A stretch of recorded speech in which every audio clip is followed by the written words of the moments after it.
Ladies and gentlemen, welcome to the city of Bettendorf. Committee of the whole meeting. Today is Monday, December 18th, 2023, and it's 5 o'clock p.m.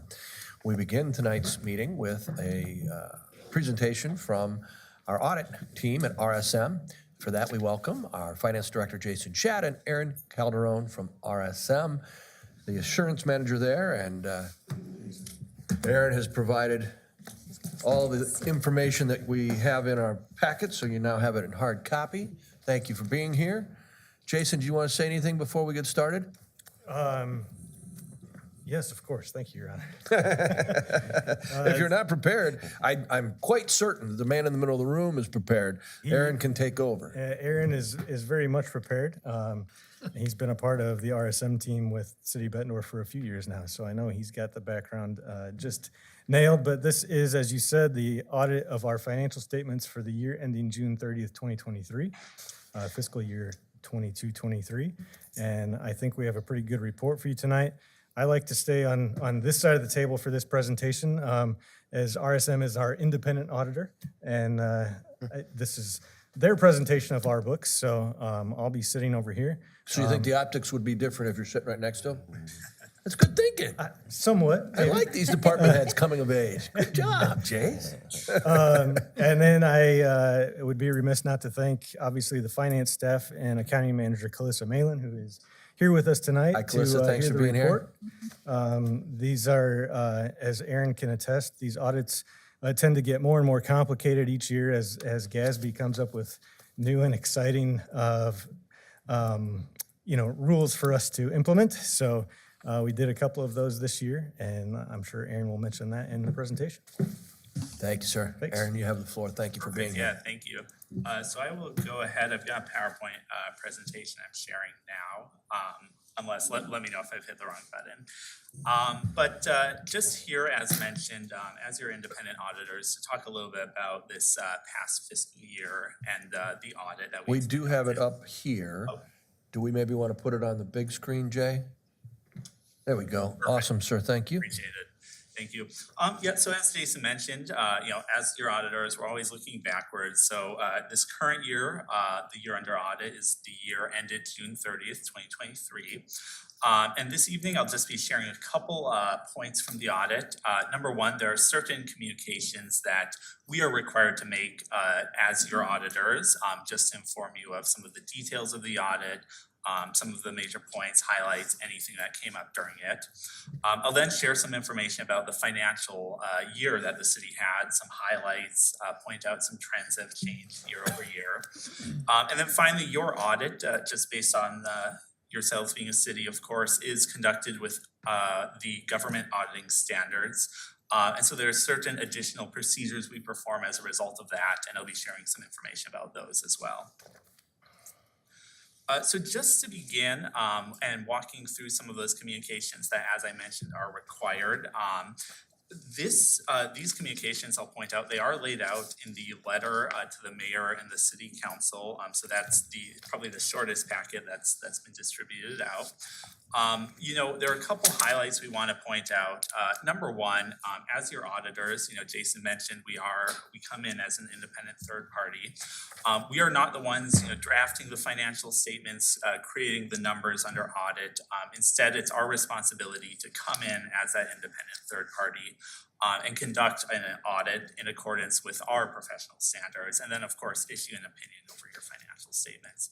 So we always just want to begin by sort of defining our role in the financial reporting process and sort of making clear those delineations.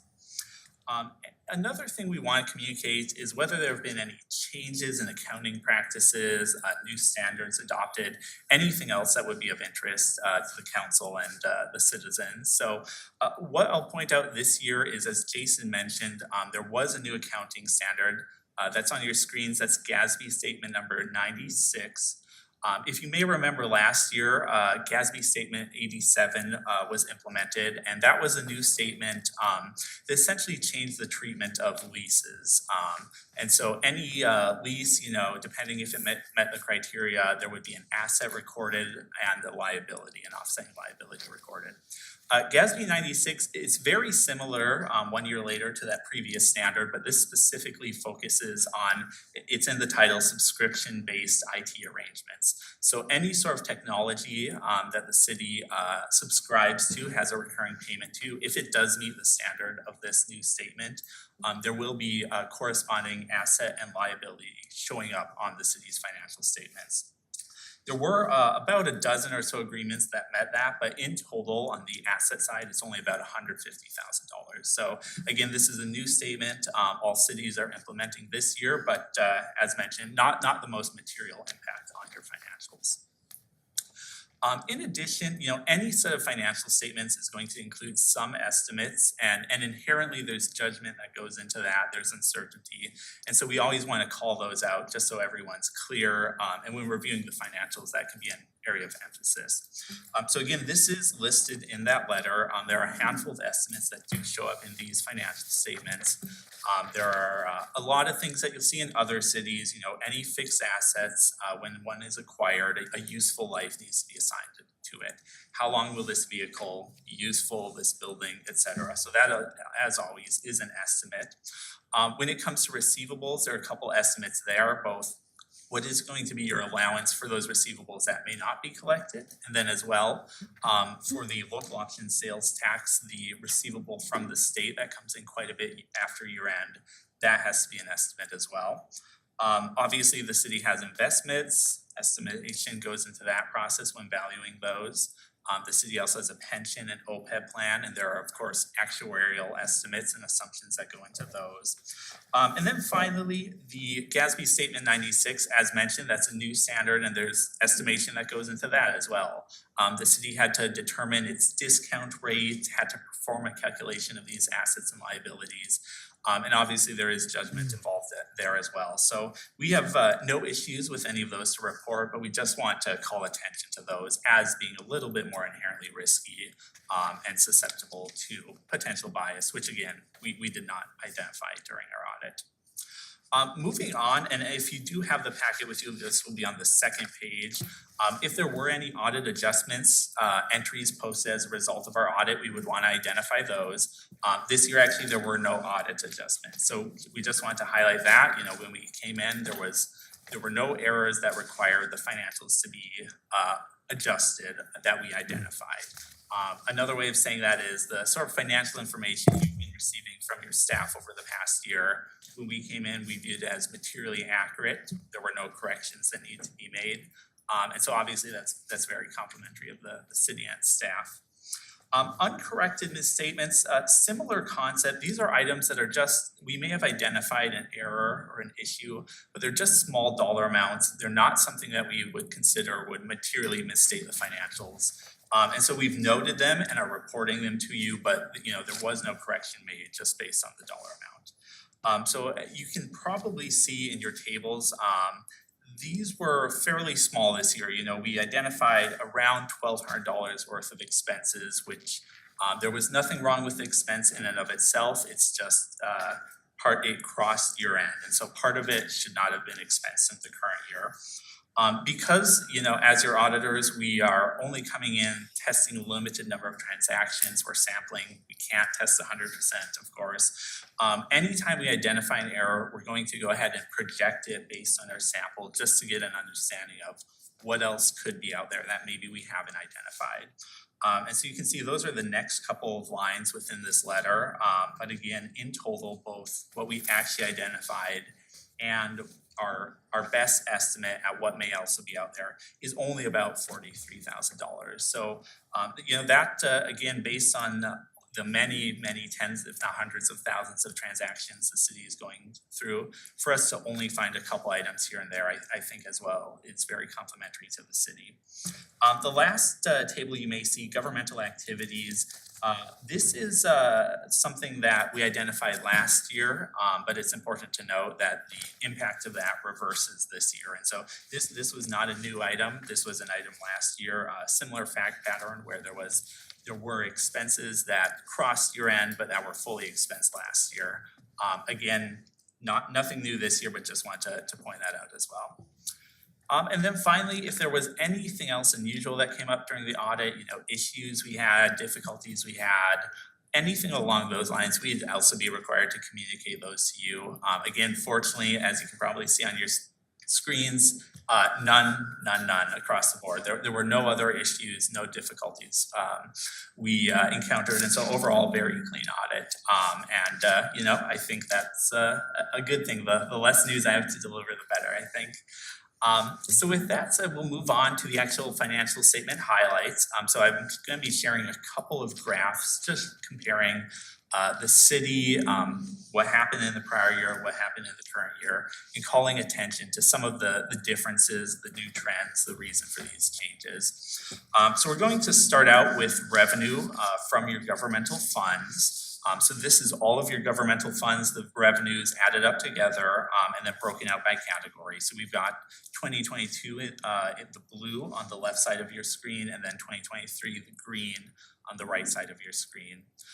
Overall, revenues in total, they increased by about $5.7 million. That's just shy of 10%. So again, just shy of 10% for overall revenues. I think you can probably identify the biggest change. That's going to be your intergovernmental revenues, that fifth set of bar graphs on our chart right here. Intergovernmental revenues, those are up by almost 50%, about $4.5 million. And so what those revenues are, those are essentially grants received either from the federal government, state government, any sort of grant activity coming in to the city. This year specifically, there were two big drivers in that increase. One was there was increased activity in the highway planning grant. That's a federal grant that has to do with highway construction. And we'll talk a little bit about that on a future slide because that was an additional part of our audit. And then the second item was there was a one-time $3 million payment received to some changes in the railroad activity. And so that as well this year did lead to that positive increase of, again, $4.5 million for the intergovernmental revenue category, or nearly $6 million in overall revenues. If we then look at the flip side and move to expenditures, so again, same concept where we've got 2022 on the blue or the left, 2023 on the green or the right. Overall expenditures, those are actually down by 6.7 million. That is, again, about 8.5%, so similar percentage change for both. Again, there's one very strong contributor that's on the close to the far right, of the screen. That's the debt service, the second from the far right. Debt service within the governmental funds, payments on debt, those are treated as expenditures. And so really the change here is sort of a special occurrence last year, clearly, which is why last year is so much higher. Last year there was a crossover refunding debt issued, about $15 million worth of debt was paid off with that refunding issuance. Hence, we've seen almost exactly a $15 million decrease in that debt service category.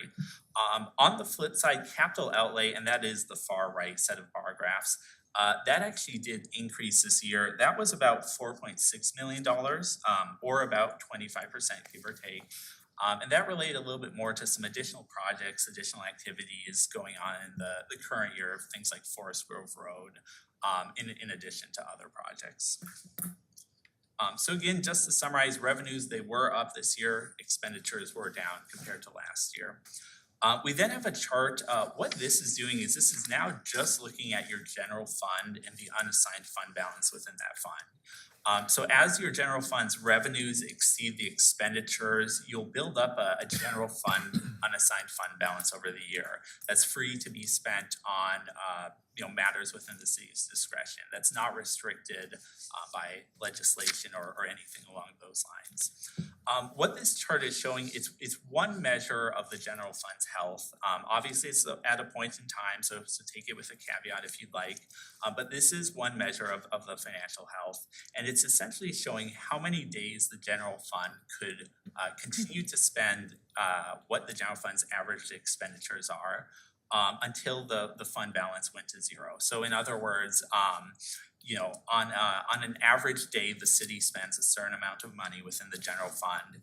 What we're showing here is that general fund could spend for 202 days, which is an increase of 12 days over the previous year, before that unassigned fund balance would hit zero. So again, just one way of looking at this, but you can see, increases are positive, and so that does show an increase in the health of the general fund, consistent with the last couple of years. So up till now, we've been spending most of our time talking about your governmental funds. Now we're going to talk a little bit about your enterprise funds, those funds that operate, a little bit more like a business that may charge fees and taking revenues. What we're showing here is we've got on the left 2022 and on the right 2023, and we're just showing the operating income or loss for each of your enterprise funds. The two biggest ones, as always, is going to be sewer and stormwater utility. So your sewer utility, the profit before depreciation, that fund ran was about $2.4 million last year. This year it's up about $140,000, up to $2.54 million. Stormwater, on the other hand, that's actually down slightly, so that's down by about $70,000 year over year. But overall, your operating income is up about $130,000 for all of these funds put together, which is about a 4% increase year over year. So that deals with most of the financial highlights we want to share and just call attention to. Obviously, the financial report has much more information, but we just want to pull out a couple metrics to call your attention to. In addition to those financial information and the required communications that we must make as your auditors, I also just want to call attention to the government auditing standards and a couple things that we do in that regard. So within government auditing standards, there are procedures we perform both to ensure that the city is in compliance with the state of Iowa's requirements and then also the federal government's requirements. Within this, we also perform some procedures over internal control. Now, it's not a full-blown internal control audit, and so we don't affirmatively express an opinion over internal controls. But if we were to identify anything that we consider a material weakness or a significant deficiency in internal controls, we would share that with you, of course. And so over the course of our audit, we did not identify anything that was a material weakness or a significant deficiency in the city's internal control framework. We also had no compliance findings in accordance with government auditing standards. And then in addition, sort of a related topic is we do perform a single audit. So this is procedures performed over any federal monies that the city receives and spends. We are required to audit a program or multiple programs depending on how much expenditures the city has. This year we tested one program. It was that highway planning and construction program I mentioned. That accounted for about 76% of the federal expenditures of federal grant funds that the city had in the current year. So we did test that one program, but again, that was about 3/4 of the federal money that the city spent this year. And similarly, we had no findings there, no compliance issues, no control issues when we audited that as well. So for both of these opinions, which do show up in our reporting package in addition to our normal financial statement auditing opinion, both of these were clean opinions as well. So with that said, really that's just what I want to hit on again, some of the highlights of the audit and then the financials themselves. If anyone did have any questions or anything else that I could clarify, though, I'd be happy to do so at this time. Any questions for Aaron? Quick question, but I don't know Go ahead, Lisa. who it would be for. We have the 202 day as far as kind of the reserves set aside. What do cities average? I mean, that's huge to me. Policy was closer to 90 to 100. I know, that's, Jason? That is a little bit higher than we are aiming for. You'll remember we expanded that fund balance policy to 35% a couple of years ago. 202 days is equivalent to about 47%. But we do have plans in the current year, you'll recall, to loan about $4 million from the general fund to the landing project to cash flow those SCRA grants that will come in over the course of 12 years. So that'll bring our unreserved fund balance down to about 32%. And then as the SCRA grant monies comes in, we'll repay the general fund, and it'll at that point kind of be council's decision, and we'll act on council's direction to actually either one, rebuild the fund balance, which at this point does not seem necessary, or apply those funds to general fund expenditures and kind of maintain the fund balance in that 35% range that we're aiming for. Other questions? Jason, anything else you wanted to add? No, thank you, Your Honor. Just a couple of very quick comments. Thanks to RSM and Aaron and the team for another good audit. Tonight, Aaron presented in what we've handed out our draft financials. There will be a final version shortly, I imagine. And at that time, I'd like to maybe spend a little more time going through the details with you. I'm hesitant to do that on a draft product. I don't anticipate a lot of changes at this point. But when the final report becomes available, we'll definitely distribute that and go through that. Just some quick notes on Aaron's presentation. That highway grant and the intergovernmental revenue obviously related to Forest Grove Road reconstruction mostly. In the debt service fund, you'll recall we issued that crossover refunding about 2 years ago, and then those bonds became callable and payable just in this past fiscal year. My other note was to hit on the general fund, so thanks for your question, Council Member Brown. And then on the utilities, just a reminder of what we're aiming for in those funds. Obviously, we want to have some break-even operations and maybe a little bit better, shooting for 20 cash adequate enough to cover 25% of annual operations plus 1 year's worth of debt service and capital projects. That's kind of the parameters we're aiming for and how we align our rate structure in those funds. So we'll be getting into that obviously at budget time. But again, thanks to RSM and the team and Calissa and the finance team. I feel like we have a good report for you tonight. So thanks. Thank you. Aaron, thank you very much. Please thank the team for us. Appreciate you and the finance department as well as all the department heads who work on the budget, maybe not the audit, but keep us online in your spending and revenue as well. Thank you, sir. Have a great Thank you very evening. much, everyone. All right, we'll move over to our consent agenda items. The first one for our consideration is consent agenda item D. And for that, we welcome our city attorney, Chris Kern, finance director, Jason Schatt, HR director, Kathleen Richland, and I bet you that our city administrator, Decker Plain, won't be able to stay quiet. Thank you, Your Honor. So, do you mind if I? No, if I- please. I- Go right ahead. This is a team effort, so I'm not sure who is going to, I'm apparently going to keep quiet. I figured you didn't want to talk about it. And you may want to, No, you may have that's some fine. questions. Chris did a great job, so he can handle it. well, I won't take any credit, but I will summarize the deals that we have for you that are on consent for tomorrow. So just a little summary of how we got here. Starting in the summer, staff began to prepare for these negotiations. We looked at the trends, other settlements throughout the state, comparables, inflation, cost of labor in Iowa and nationally. And a lot of that information, I would like to just thank Kathleen and Jason for all of their work in preparing us for the important negotiation that we then went to. Also, throughout the year, in preparation for the negotiations, but then always, I think I would have to point out Chief Kimball, Chief Sade, Brian, Jillian, who work with the union presidents and other union representatives throughout the year and certainly set us up for being able to come to these tentative agreements. Starting in late October, the city and the union representatives started the official bargaining under the process set forth in Chapter 20 of Iowa Code. We had 3 face-to-face meetings, 2 primary bargaining sessions that were lengthy, given the importance of all of the issues that are in these contracts.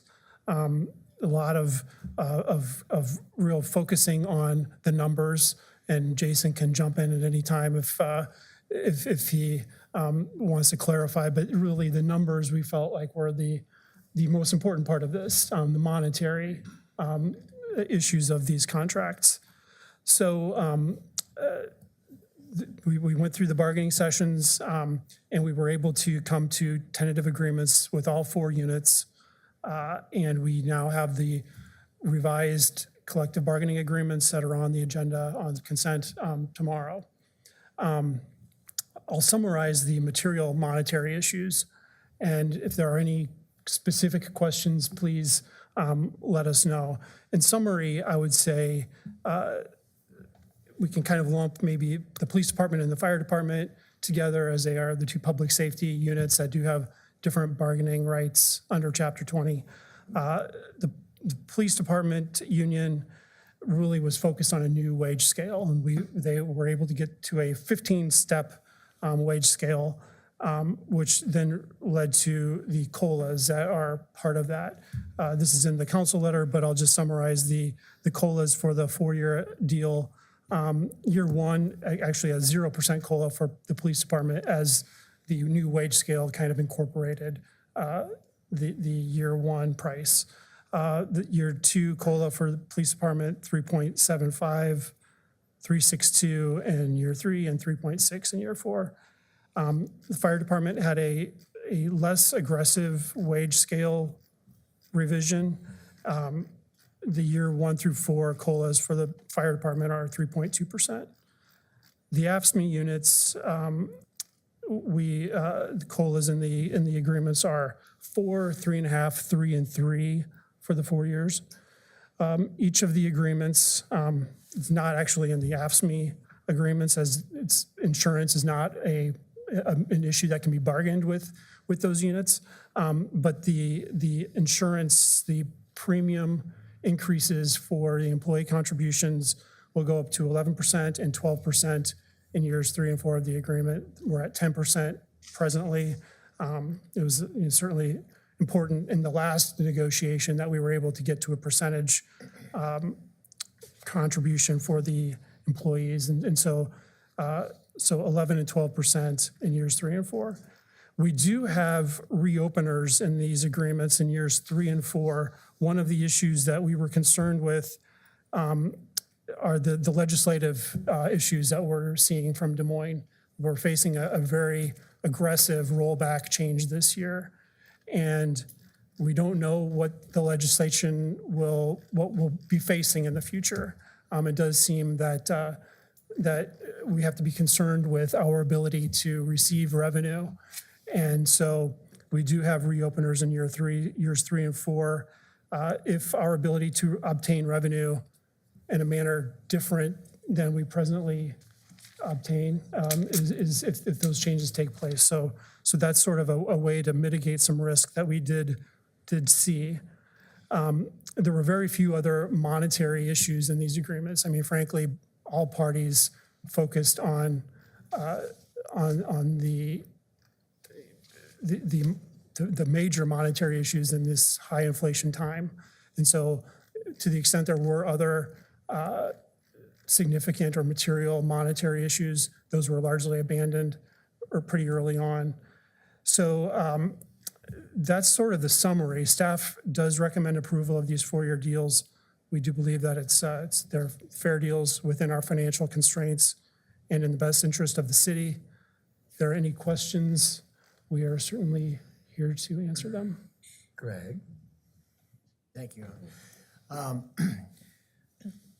My first impression, I had some questions, which I should, and I want to thank Chris for taking probably 45 minutes to go through this thing with me. And I'm very, I'm very comfortable with it. I appreciate your time. And I think it's fair, and I'll support it. I do have one other question. What's the difference, the consumer price index is one scale. What's the one that the chapter 20 would use, or On the, on the, like the comparables or something? so it depends on sort of, on the AFSCME units that are limited and what they could get at arbitration, they would look at the Midwest CPI, I believe, is the CPI that they would look at. We looked at all sorts of data and trying to determine what was fair and reasonable in the circumstance. We looked at the ECI, which is a new sort of labor, cost of labor data point, which is higher, and which I think gives maybe inflation is based, inflation of all sorts of products, and the ECI number looks at the price of labor. And so we felt that was a good data point for us. That's not what Chapter 20 calls for, but when you're looking at, ultimately, if you go to arbitration, what would they look at? They would look at the comparable wages for similar cities in the state. Well, they're close. They were close anyway. Very close. They were very Yeah. close. Yep. And again, I'll just, my annual statement, I think the legislature in Iowa needs to look at that chapter 20. It just doesn't, I don't think, in my opinion, doesn't work very well. But anyway, so thank you for everyone for their time and Can you effort. pan to the audience, make sure there's maybe somebody I think there here? might be a senator sitting out there somewhere, hint, hint. So anyway, thank you for your time, and I'm comfortable with it now. I heartily support it. Thank you, Your Honor. Anybody else? All right, this is, I will jump in, Your Honor. You knew you were City going to keep it quiet. Administrator Decker Plain. Thank you, Your Honor. I just want to say, when we talked about having 3 sessions, we had 2 lengthy sessions, probably longer than 8 hours each session, but Jason had worked in between those sessions with the negotiator for police and fire, and we shared that data with AFSCME. But going over the financial constraints that we placed on the negotiations, there was a considerable amount of time outside of where we were between the lead negotiator for police and fire and Jason, going over comparables and spreadsheets to get us to a place where we could easily move kind of rapidly because they understood each other's numbers throughout the spreadsheets. And so while it maybe was 16 hours of our time all packed into rooms, I would dare say there was another at least 16 hours of time on Jason's part with that consultant or longer that brought us together with spreadsheets that were able to understand what each side was looking at. So it was maybe quicker than we were thinking it was going to be. By the same token, there was a lot more data than we were used to seeing early on that helped drive those rather, I would say, quick decisions. So all in all, everybody at that table pretty much was in the room at the entire time or sitting in another room waiting to be called in. There was a lot of money at the table, but we think we got to what I would say is a fair agreement that not everybody got what they wanted, but we got what we needed to get and fell pretty close to the financial parameters that we imposed upon ourselves that we think we can afford over the next 4 years based on revenue that we think we have, depending on what the state does to us down the road. So I just wanted to point that out, that we had a lot of effort behind the scenes over and above the direction that we had at the table, so. Any other questions? Jason, anybody else want to add? Kathleen? No, I think it was truly a team effort. I think all parties, aside, that were at the table, we always work really well together. We know what our orders are. We know where we need to be, and I think it's a really good package. It helps on the retaining as well. So I'm thankful. All right, this is marked as consent D for tomorrow night. I'd entertain a motion to approve it to stay on consent at this time. Second. We have a motion and a second. All those in favor? Aye. Any opposed? Looks like that will remain on consent tomorrow evening. Let's move to consent M, and while we do that, I see our Community Development Director, Mark Hunt, is making his way to the podium. This may be the last building Senator Webster builds in Bettendorf, if every time he comes he gets beat up so bad, but hey. Remember the little guys. Mr. Hunt, you have the floor. Thank you, sir. Thanks, Your Honor. Case 23075, Lot 2, Coraline Additions, the site development plan. This is going to be very familiar to you because you also had a rezoning and a future land use map change associated with this property. So I think you're going to be caught up pretty quickly, but I'll go through the slides for you. Just some background information. I did mention the lot, Coraline Addition, Lot 2. The applicant is Scott Webster, Webster Properties LLC, as the mayor intimated.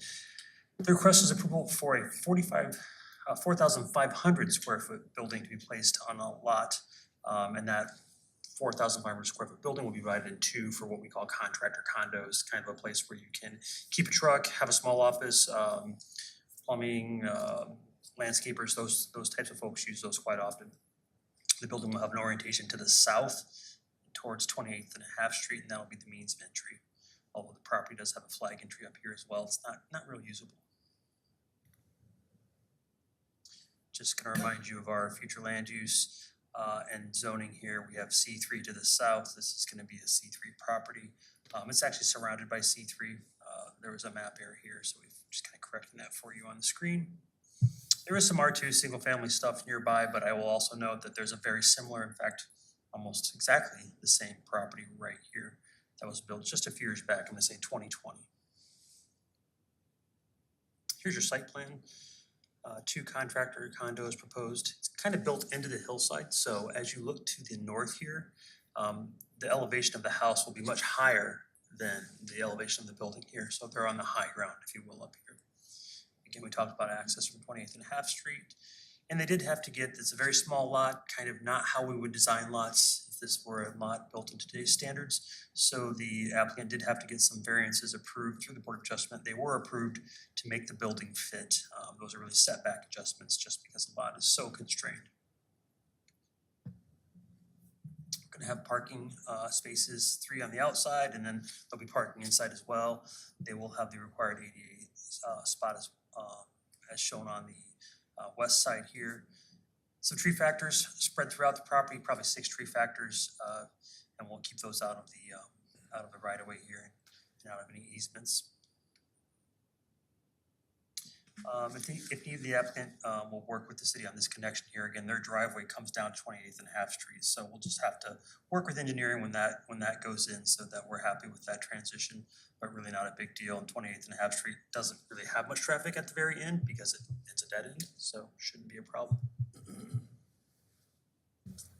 Here's your building elevation, kind of showing that north-facing elevation, how much lower it is than the northern property, if you will. And then kind of coming out of the hill, the south-facing elevation at the top shows you the height of the building from that perspective. Again, it appears much shorter when you're at the north. We have a positive staff recommendation. The Planning and Zoning Commission did agree with us on November 15th. I'd be happy to answer any questions. Questions?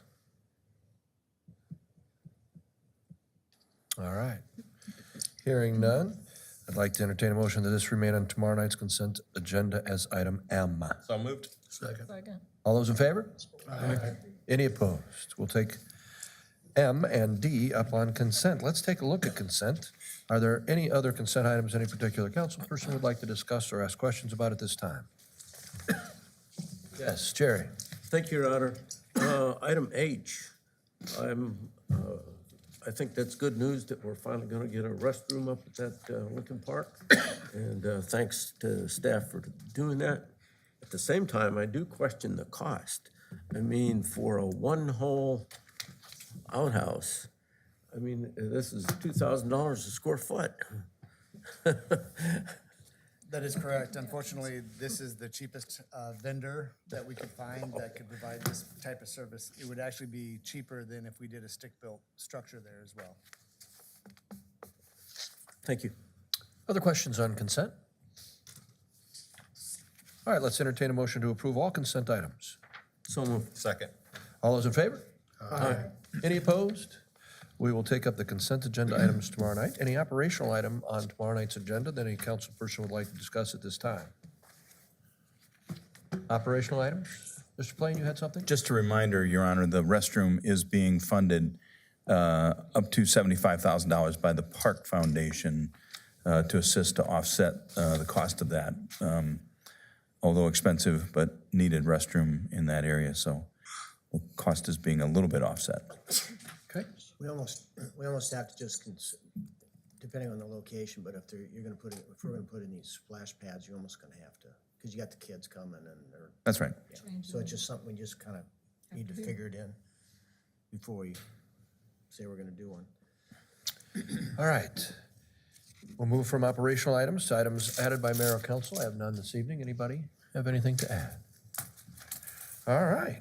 I'd like to entertain a motion to adjourn tonight's meeting. So moved. Second. Thank you, folks. Good work, people. We'll see you tomorrow night. I need the chiefs for just a minute.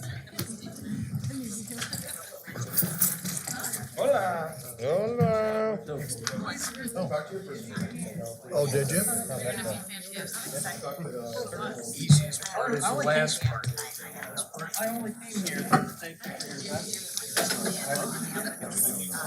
Find you a cookie somewhere. Price of that prefab outhouse, I can't believe it. It's so cold. All right, ladies. Have fun. Yes.